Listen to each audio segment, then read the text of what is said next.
This is Mark Lestuca from Android Coliseum, and this is my review of the Xperia Z1. I'm going to be following a similar outline to how I did the Xperia Z, where I'm going to break it down into different parts. I'm going to try and keep this one shorter though, because the Xperia Z was a long review. The first aspect we're going to look at is the design. So the design is it's very similar to the Xperia Z. It uses this omni-balance design, where it's this aluminum frame sandwiched between two pieces of glass. It's an improvement upon the Xperia Z in that it uses aluminum now instead of the plastic and glass from that one. It's quite a bit chunkier, larger size. The dimensions are bigger, but it is a lot better quality. The edges are rounder, so it doesn't have the same problem that the Xperia Z had, where it was biting into your hands. The glass is a Gorilla Glass on both sides, so it's supposed to be scratch and shatter resistant. Although I did find getting some scratches on there. This may just be on the screen protector, which I believe Sony has a screen protector they put on there already. So if that's the case, then it's not actually damaging the glass, but it will still scratch up a little bit. Along the front and the back, there's really not much to look at. There's the camera. I'll get to the camera in a little bit later. On the front, you have the Sony branding as well as a front-facing camera. There's a notification LED right here. Along the side, you have the power button on all of them, and the volume rocker right underneath it. And there's a shutter button down here. This one slot on the top here opens up, and this is where you put the SIM card in. So it's got a little SIM tray, and you just pull that out, and you can put the SIM card in. Better than the little pins that you need for the Nexus 4. I found the power button was a little small to press, but you get used to it. The buttons are a little bit smaller than the Z, but you do get used to them after a while.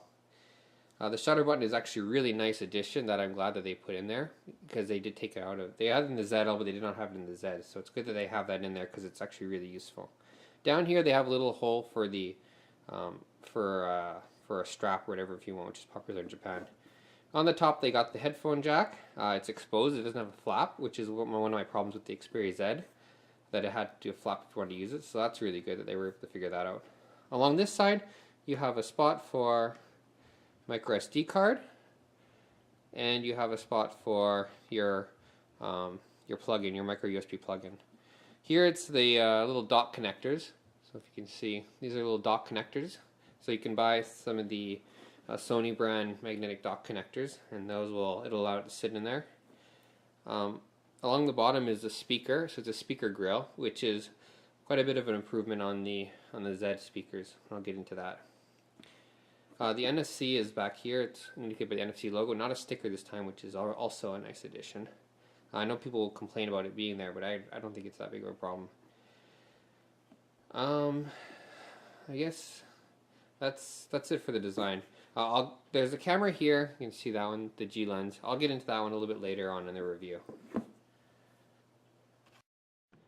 So this one does have, so if you can turn it back on. So this one does have a 5-inch LCD display. This is their triluminous display, which is supposed to be a vast improvement upon the LCD one from the original TFT LCD from the Xperia Z and the ZL. It has a 1920 by 1080p resolution, and like I said earlier, it does have a waterproofing, so that's why you can see kind of a larger bezel than most other phones in there. That waterproofing is IP55 and IP58, so that gives it up to 1.5 meters of water for up to 30 minutes, I believe. You can probably go deeper, but then you're not going to have any warranty covered in that one. One thing to note is because Sony did make it glass on both sides, it is a bit of a fingerprint magnet, so it does get a lot of fingerprints on there. I've seen worse, but it does get to be a problem, so you're gonna have to be cleaning the screen a lot. But in general, it does have a really much nicer. The aluminum definitely makes it feel nicer.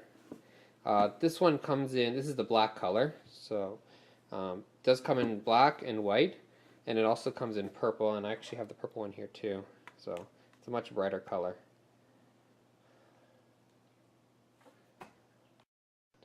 So with the display, it is a triluminous, which is supposed to improve the viewing angles. Um, it still has some washing out as you get at larger angles. So you can see, like, as I turn it this way, you do see it does get a little bit washed out.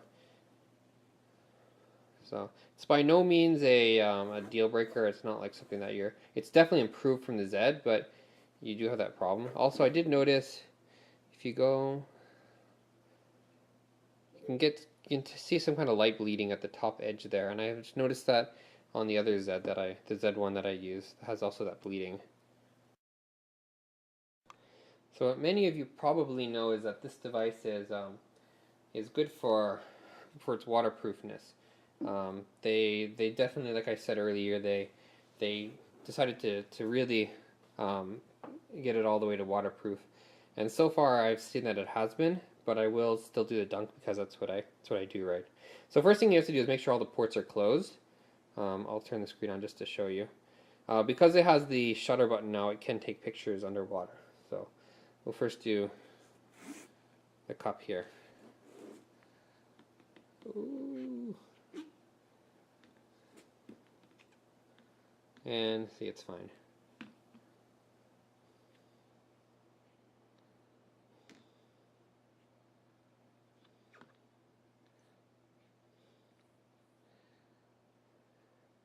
And I'll also do it once more with something a little bit more transparent. So I got this nice sheet of water here, so you can all see what's going on inside. So I'll drop it in there. Now obviously, like I said before, it's going to start doing stuff. Let's see, now it's taking some pictures.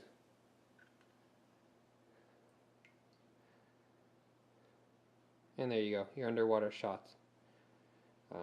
So if you want to take it in the pool and take some pictures with it underwater, it very well can do that. So no problems there.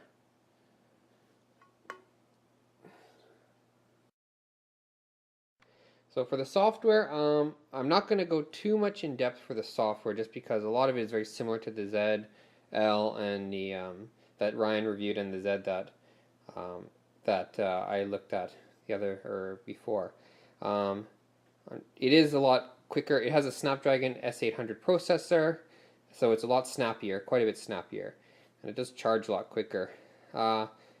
The major improvements, there's not many too, but the small apps now, they have the similar small apps to before, but now you can have multiple small apps on at the same time, which is a nice touch.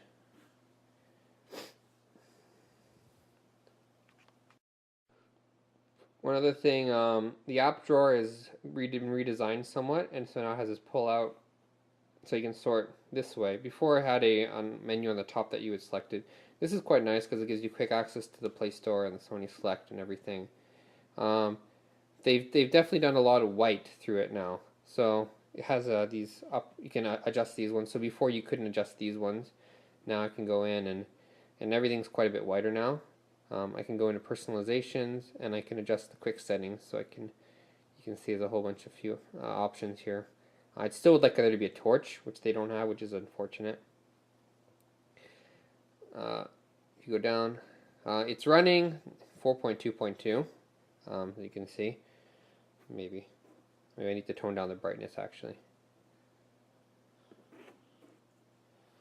So it's running Android 4.2.2.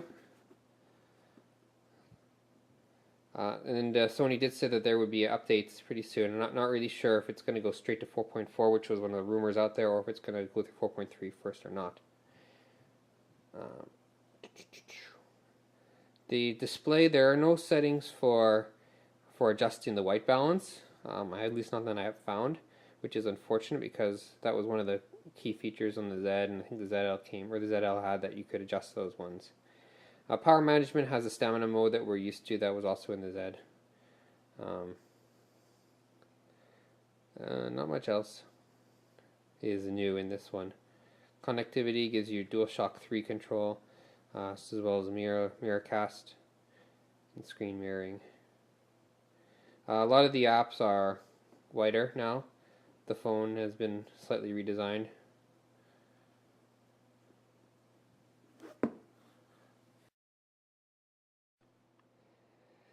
There is, so I have them quick here. The Walkman app has been changed. So now the Music Unlimited app does not exist on this at all. So before you would have the Music Unlimited app as well as the Walkman app. And if you have any other Android phone, you have to have the Music Unlimited app as well. On this phone, Music Unlimited doesn't actually exist. Music Unlimited has been completely integrated into the Walkman app. So now if I go to like my artists, now if you can see all in these artists, there's a little Music Unlimited icon next to it, means it's from Music Unlimited. I can store them on my device if I want to. If I'm offline, I can do that. It gives me access to these premium channels, so it's kind of like an RDO or Spotify, where you have access to these kind of these channels that you can listen to, and it gives you access to music if you just want to find it, play it. Music Unlimited is normally, I think it's around $10 a month for the premium, or it's around $4 a month for the standard, which allows you to just store all your music on their servers. So they offer the same thing as Google Music, where you can store your music on their servers. The album app, it's similar to it's so really dynamic. It can change and everything. But now they've started to integrate Play Memories into it. So now you can see Play Memories is in here because they really want to push their options. So Play Memories is in there. Plus you can have Facebook in there. Your Picasa account, so your Google Plus essentially pictures. You can have Flickr, which I don't actually have a Flickr one, and then your internal memory, and it does face recognition as well. It can also access, and if you have any media servers, it accesses those too. Here's the globe. So this one will find where all those pictures were taken. The other one is Movies. Has some changes to it. Movies has it also integrates with Video Unlimited, so you have access. So like my collection here has basically all my Video Unlimited ones that I got. So I do watch some TV shows on here, like Agents of Shield, and I have some movies that you get for buying the phone. You essentially get some free movies. So these are the free movies. So this integrates with this one. It also integrates with any apps or devices on here. So we have Plex Media Server I have on there. And if you look on my other one here, so this one has more of my stuff on here. Because this is a Rogers one, it has Anyplace TV and TV Side View. So it looks for movie or TV show apps on your device and adds it to there as well, which is a nice touch. So the big thing that you're probably all interested in is the camera app. So we'll have a look at this one. So the camera is Sony 20.7 megapixel XMRR sensor with G lens, which is they were bragging about that one. They were bragging about that one, how it's going to be one of the best ones. When it first was released, the camera app wasn't that great. It had some noise issues, but they've since improved it, so there's not that much of a problem now. This one it's got several different modes on it. It's got Superior Auto, which is the one you'll probably mostly be using. And this one you can either take a picture with the camera here, or you can take a picture with the shutter button, which is nice. It gives you lots of settings for self-timer, smile shutter, so it'll look at if you're smiling or not. You can also do burst mode, high-speed standard. You can turn face registration on. For video, it can have steady shot, self-timer, small shutter as well, and you can turn the microphone on or off. The quick launch will adjust what happens. So if I click the shutter button, it will either launch, or it'll launch, take a picture, or it'll launch and record a video, or you can turn it off entirely. You can turn geotagging on and auto upload. Auto upload will work with your Play Memories. So it doesn't. You can do Google Plus is still there on its own, but this one will do Play Memories. You can do touch capture and have the stutter sound, and you can choose where the data is stored, whether internal storage or SD card. There's also manual mode, which gives you a plethora of different scene options here, a whole bunch more than I can name. You can adjust your white balance, all the different things, or you can adjust your exposure settings. You can turn the flash on, off, automatic red eye reduction, torch, all those things. You can see me now. You can do the front-facing camera. Uh, you can set your resolution, and you can turn your HDR mode. So basically what happens is with the automatic is it will take a 20.7 megapixel shot and it will downscale to 8 megapixels. So it'll do some fancy algorithms, it'll run some fancy algorithms to actually get rid of some of the megapixels, or some of the pixels, but it will use those ones to then create crisper images. This one you can choose to have it in the full 20 megapixel shot, which is going to be a 4:3 aspect ratio. That's just because that's how the sensor is done. Don't complain about not having 16:9 because all a 16:9 is just a 4:3 cropped, so it doesn't really make a big difference. There's also the time shift burst. So this is the mode that you'll take a picture and then you'll select, this is going to be kind of boring, but it takes 30 shots before and 30 shots after the actual picture you took, and then you can pick the best one. And it stores it as a burst shot, so when your Google Plus will get bombarded with a bunch of them.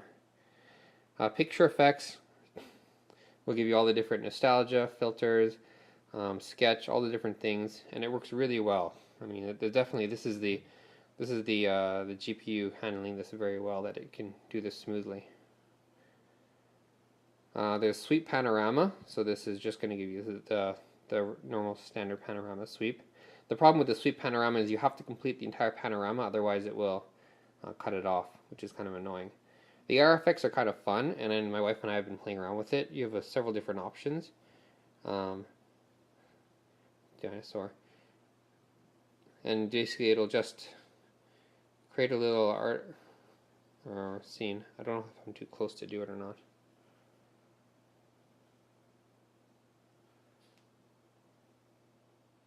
Yeah, it's not going to do it because I'm too close, but I do have some samples that I will post on the review when it's finished. There's Info Eye, which is kind of like the goggles. It'll take a picture and then it'll scan and then give you information on it. Nothing really that interesting. Also, what happens is this is a social live one, so this will live broadcast to Facebook. I'm not going to bother with that right now. But it'll do the live broadcasting to Facebook, so people on Facebook can read it. The neat thing, and you see some of them here, the motion graph and the sphere and everything, these are third-party applications that have picture apps that work into it. So you can hit this apps, and it'll allow you to download new ones that will integrate into the camera, which means you don't have to have 5 million camera apps to do certain things. You can just have applications that work inside of the camera app, and can probably take advantage of all the optimizations that Sony has done. But most of the time you'll probably be sitting in the auto mode anyways. That's what I do mostly.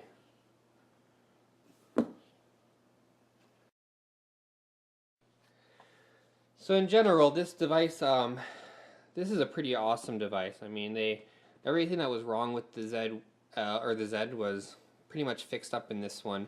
The only downside is that it's a lot bigger, bulkier, just because of the waterproofing and everything. I've gotten used to it. Now, obviously, it's up to you to decide whether it's something that you want to get used to or something that should just work for you. So, I mean, like, obviously, the Moto X or any of those ones with the Nexus 4, they feel very comfortable in the hand. But this one is quite a bit bulkier, so it took me some getting used to. That's not a big deal for me because of a lot of the other features that I liked about it that ended up offsetting that for me. So. But in general, if you like the Sony features in there and you like the UI, you probably will get used to the size, so that's not that big of a deal. I'm definitely not going to put any cases on it, that's for sure. This phone is available now from Bell, Telus, and Rogers. You can, on Bell, I believe it's $199 on 2-year contract and $699 outright, and it comes in black and white. On Telus, it's also $199 on 2-year, and it's $725 on outright, and it only comes in black from Telus. On Rogers, they have it for $599 out of contract, so they're $100 cheaper, and they have it also $299 for 2-year contract. But they have black, and they have the exclusive on the purple. If you want to get it unlocked, the Sony store sells the white and the black one unlocked for $6.99, but there's about a 2-week wait list, so you gotta put your name down and wait a bit to get it. All in all, yeah, it's a pretty great device. It was obviously good enough for me to go ahead and buy it, so I gotta sell my Nexus 4 now. Anyways, that's my review of the Xperia Z1. You can check out the full review, or I got it all written up with some sample pictures and everything on AndroidColiseum.com. I'm going to throw in the link down below, but other than that, thanks for watching.